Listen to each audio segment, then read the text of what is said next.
There's a moment in your healing where you feel the shift. The ache doesn't sting like it used to. The silence no longer feels cruel. It feels clean. And just as you're learning to breathe again, there it is. A message, a like, a casual reaction, a shadow of what used to be, drifting back into your world like it never left. It's not an apology. It's not accountability. It's not a real attempt to re-enter with clarity. It's just a whisper. The whisper of someone who once held your heart, and now, after realizing what they carelessly misplaced, is testing the waters. Not with courage, not with purpose, but with hesitation, calculation, and half-hearted reach. That whisper is not love.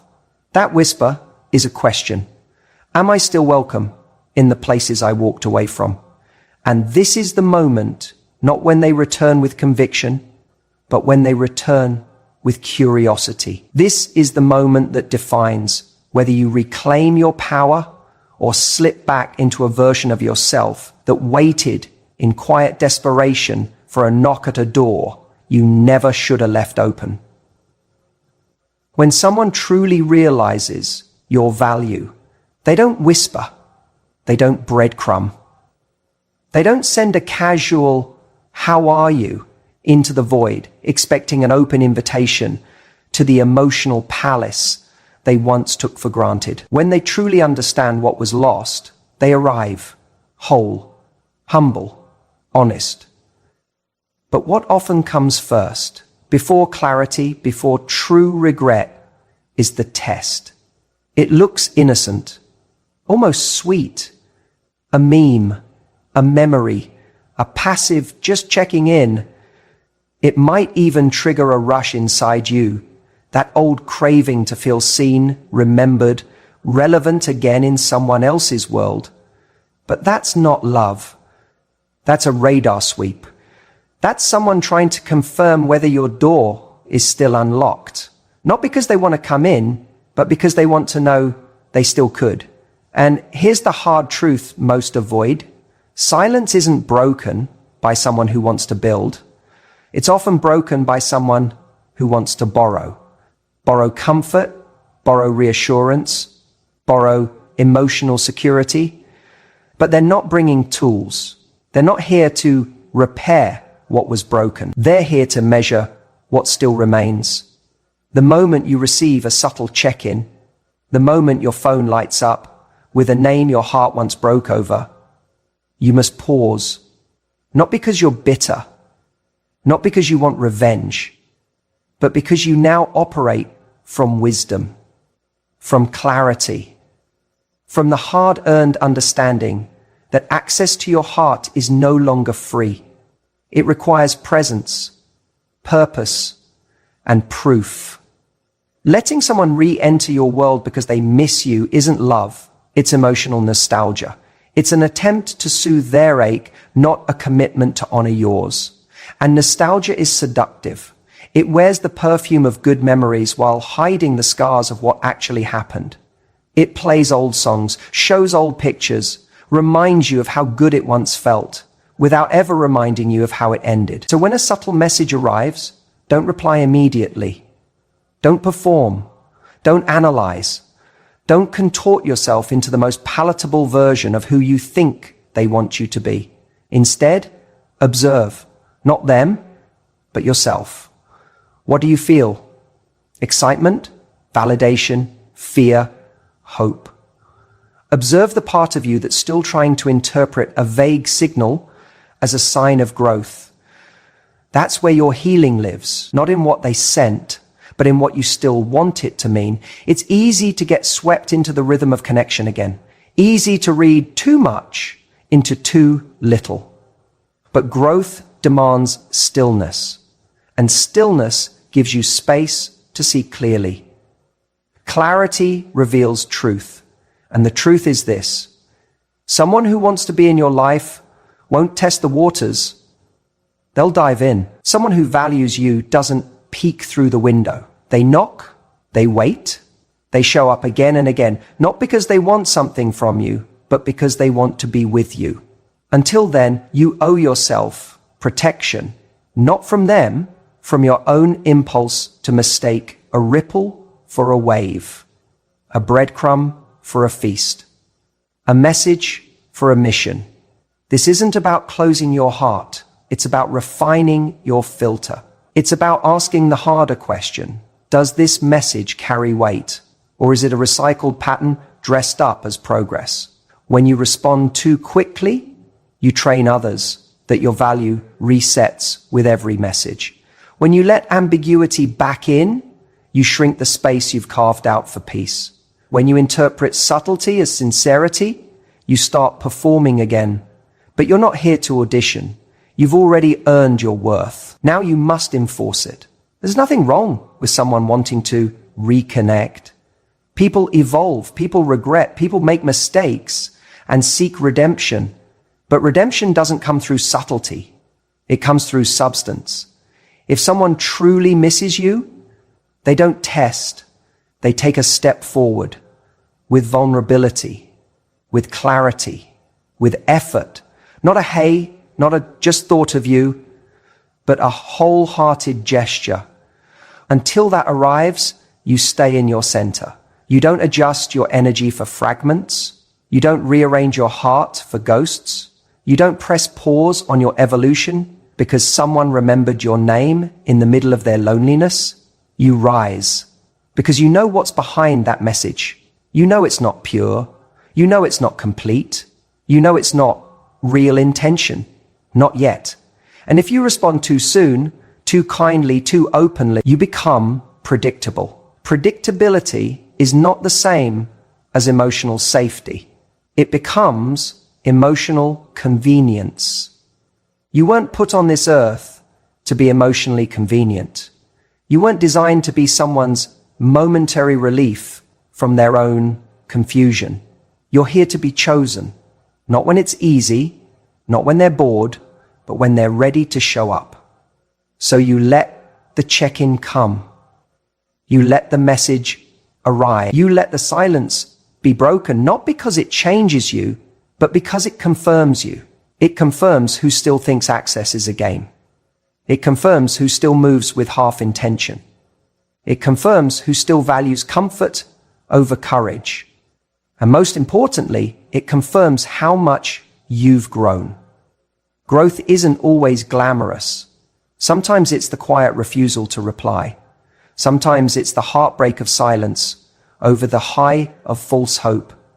And the resilience it takes to refuse to reply.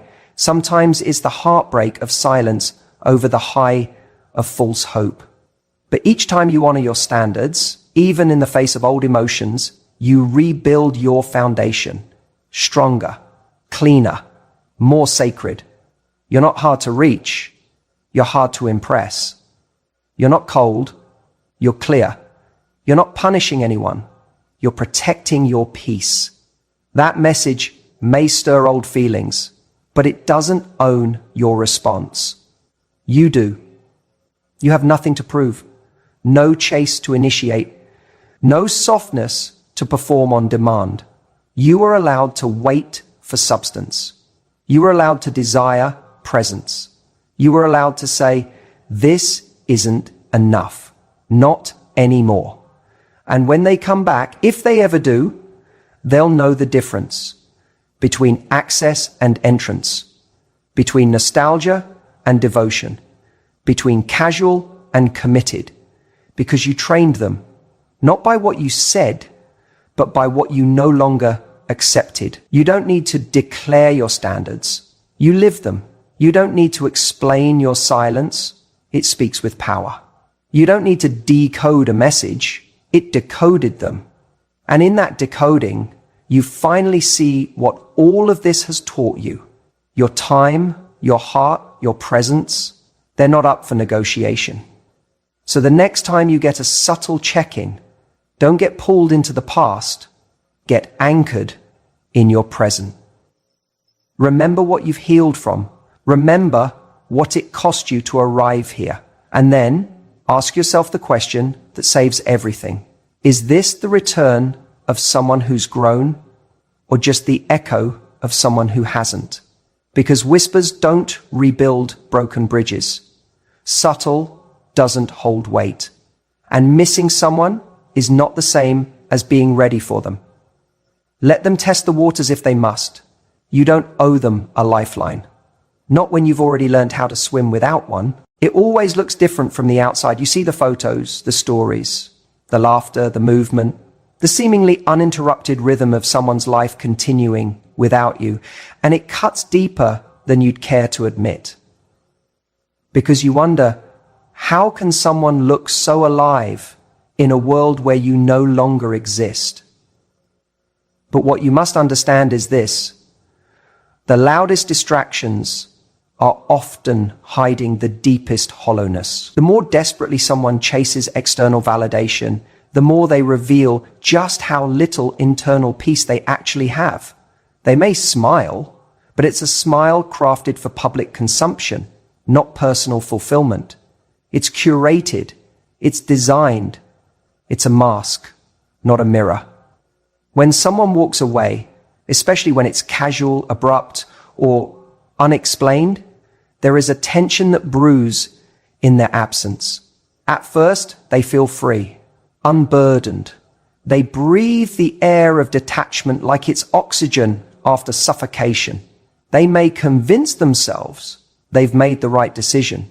They may even chase that feeling by leaning into distraction with people, with parties, with performance. But distraction isn't healing. It's anesthesia. And anesthesia always wears off. The pursuit of validation becomes the main act. They post more, party more, connect more. But it's not depth thereafter. It's reaction. Because every like, every compliment, every flirtation is an attempt to drown the silence that follows a meaningful loss. The silence that asks difficult questions. What did I walk away from? What did I devalue?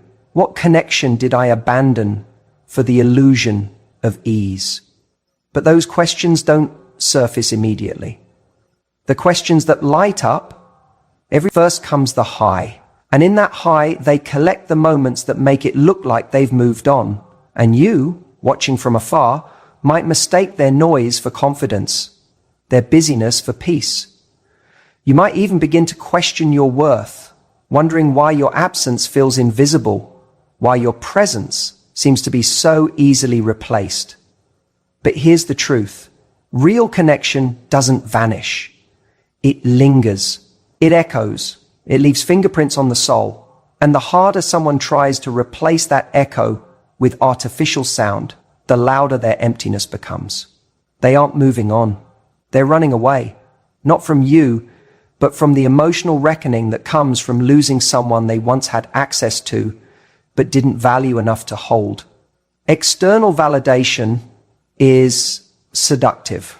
It promises quick reassurance. It makes you feel important, briefly, but it fades fast, because no amount of attention from strangers can compensate for the absence of authenticity.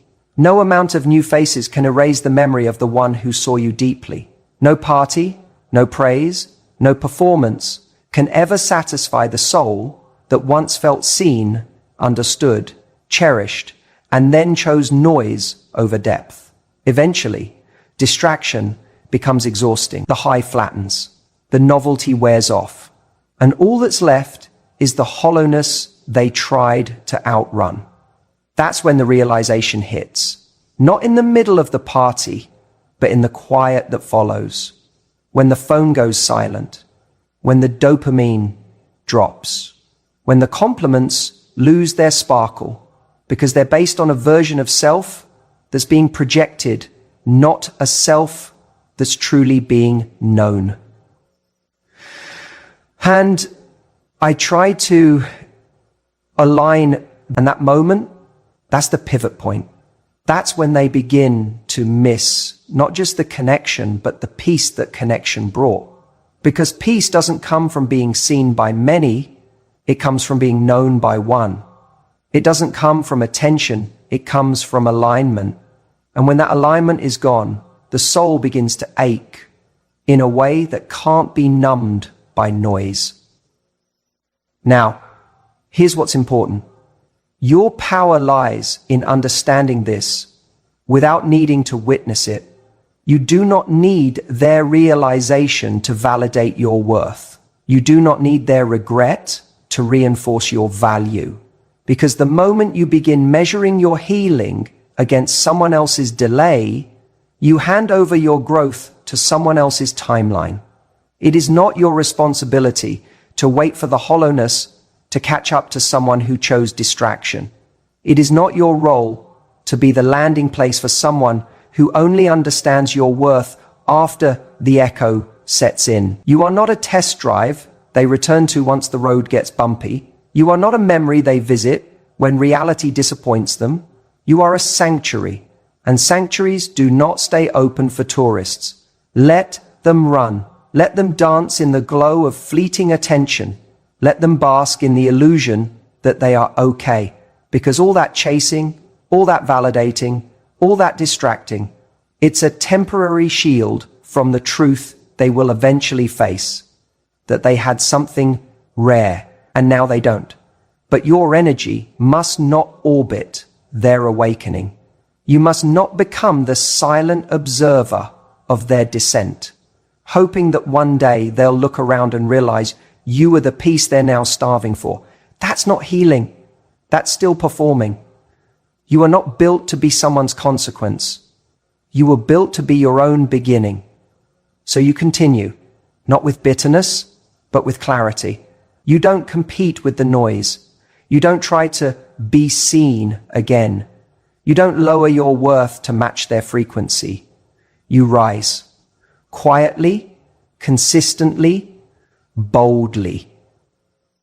You don't watch the stories. You don't decode the captions. You don't trace the timeline of their performance to guess when the hollowness might set in, because their journey is no longer yours.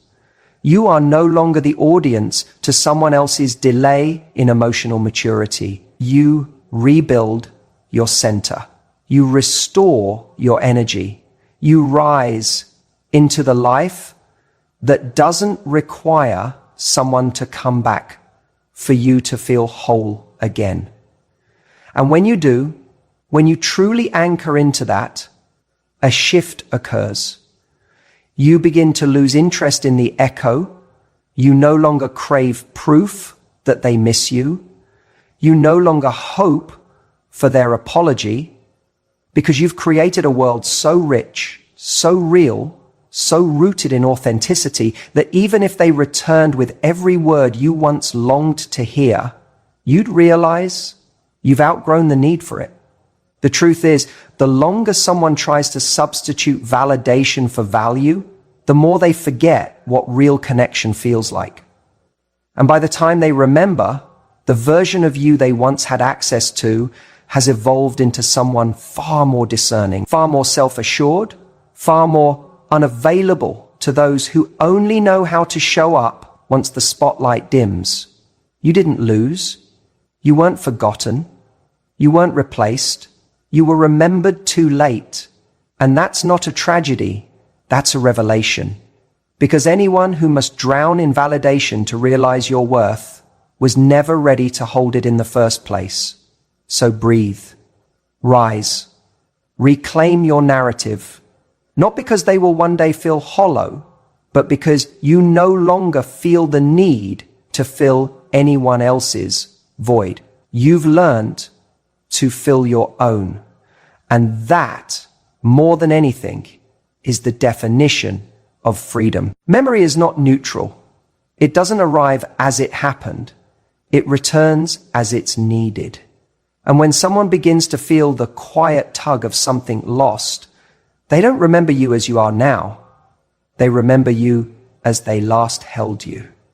As you were when you still offered access, when you still softened at their inconsistencies, when you waited, when you hoped, when you made excuses on their behalf and still tried to love anyway.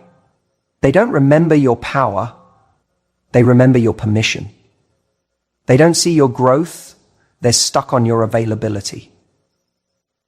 It's not who you are now that they miss. It's the version of you they once took for granted. The one who hadn't yet walked away. The one who hadn't yet learned the difference between proving your worth and embodying it.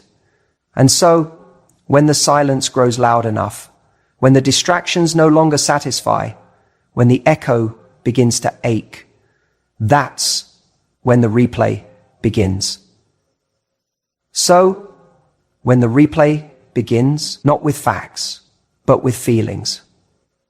They don't remember the conversations where you asked for more. They remember the comfort you still gave when they gave you less.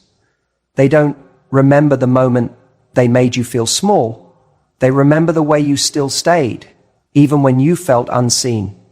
You'll romanticize your softness, your loyalty, your patience. But they forget the price you paid for giving so much. They forget the nights you doubted yourself, the days you smiled while hurting, the times you justified the silence. Because their memory is stitched from the fabric of what served them, not what saved you. And this is where your strength is tested, not when they forget you, but when they remember you wrong. When they begin to reach again, not for the evolved you, but for the outdated version they believe still lives beneath the surface. The version who waited, the version who would still answer, still break her own boundaries just to be chosen. They will come back, not because they're ready to match your value, but because they miss the feeling of being granted access to something sacred without having to earn it. And that is the moment your growth must speak louder than your loneliness. Because it's tempting, isn't it, to be remembered, to feel wanted, to be seen, even if it's through the wrong lens. It's tempting to step back into that role, to wear the costume of who you used to be, just to feel close to something that once mattered. But that's not closeness. That's regression. That's the betrayal of all the healing you fought for just to make someone else comfortable in the presence of your progress. You must not shrink to be recognized. You must not rewind just because someone hit replay, because every time you re-enter someone's life as the version they're nostalgic for, you abandon the version you've become. The one who no longer tolerates breadcrumbs, the one who has rewritten her story without needing permission, the one who no longer sits quietly in a room where she's forgotten. The past version of you was not weak, she was necessary. She was the bridge between your unawareness and your awakening. She loved hard, not because she lacked worth, but because she hadn't yet realized it wasn't hers to prove. That version of you wasn't foolish. She was hopeful, brave, willing to offer everything in the name of something meaningful. But now you see clearly, offering yourself doesn't mean erasing yourself. So when someone begins to look back, when they start to remember the you they once took for granted, let them. Let them replay the softness.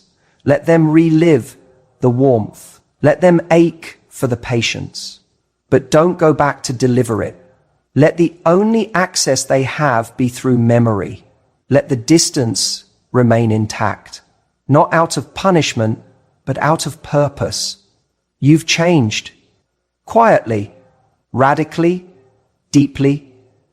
You no longer explain your standards, you enforce them. You no longer beg to be seen. You walk where you're celebrated. You no longer hope someone will choose you because you've already chosen yourself. When someone begins to miss the past version of you, they're not missing you, they're missing the control, the convenience, the certainty. They're missing the version of you that made it easy for them to show up halfway and still feel whole. And when that version no longer responds, they're forced to confront the mirror they've avoided, the one that reveals their choices, their avoidance, their lack of presence. And here's what makes it even harder. They may not even realize they're doing it. They may reach out with kindness, with nostalgia, with the illusion of maturity. They may speak of missing what you had, but the words are vague, the gestures are passive, the reach is emotional, but the effort is absent. Because they're not reaching for your reality, they're reaching for a memory. You must discern the difference between someone who wants to honor your current self and someone who simply misses the emotional comfort your past self provided. Because if you entertain nostalgia without discernment, you become a mirror for someone else's denial, a character in their emotional time machine. But you are not here to help someone remember who you were. You are here to embody who you are. And that woman, she doesn't bend at the sound of a familiar name. She doesn't confuse contact with commitment. She doesn't mistake longing for love. She has too much self-respect to become someone's emotional museum, a place they visit to remember how good it used to feel. Let them wonder. Let them question if that version still exists. Let them ask themselves, would she still respond the same way? And let the answer echo in the silence of your absence. Let the growth you've achieved speak in the language of boundaries, distance, and unwavering self-worth. Because you're not here to be haunted. You're not here to be remembered in pieces. You're here to be chosen in wholeness. And the only people who deserve access to your life now are the ones who can meet the present version of you without needing her to shrink into the shadow of who she used to be. This is your becoming, the space between who you were